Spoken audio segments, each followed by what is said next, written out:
Hey guys, what's up? It's GB here again, back with another Overwatch video. I know many of you are sick of her by now, but once again, we're going to talk a little bit about Sombra. She's the new upcoming character that everybody, including myself, loves to hate. The devs have been teasing us forever about her release. There's been so much hype, and I'm sick of it, but there's been an update, and I want us to talk about that. Early this morning, on the Overwatch blog, Play Overwatch, there was a post called Lamerico Revelations, CEO Guillermo Portero under fire. I'll have the link to that article in the description below. Essentially, this article is written like a news story that's taking place in the current day Overwatch time.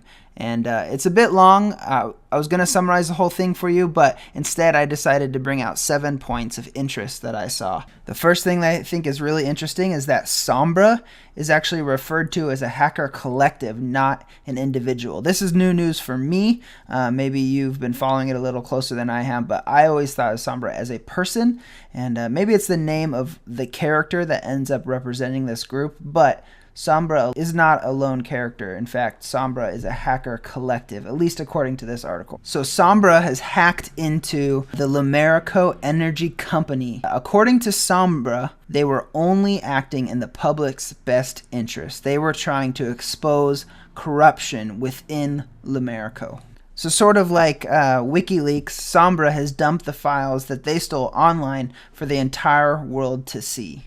Within the file dump, there were documents that show corruption among the leadership of Lamerico, specifically targeting the CEO, Guillermo Portero. And I'm not sure the importance of this, but it seemed important in the way the article was written. But the emails show that Lamerico has been cozying up to an Indian mega corporation known as Vishkar.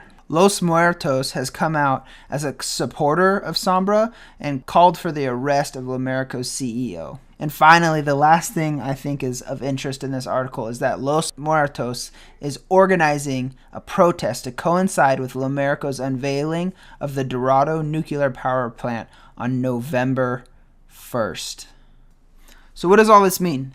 To be completely honest, I am not sure. But what it does do for us is it sheds some light into who or what Sombra actually is. And most importantly, shed some light into when we might finally see her as a playable character.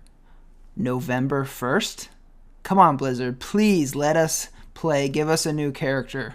As always, don't forget to like, don't forget to subscribe so that I can keep making videos just like this to keep you updated with the latest of what's going on in the Overwatch world. Let me know in the comments what you think about Sombra, what do you think about the updates that we've been getting from Blizzard, and let me know what do you think her abilities will be. I'm super interested to hear what you have to say about that. Anyways, thanks again for listening. GB out.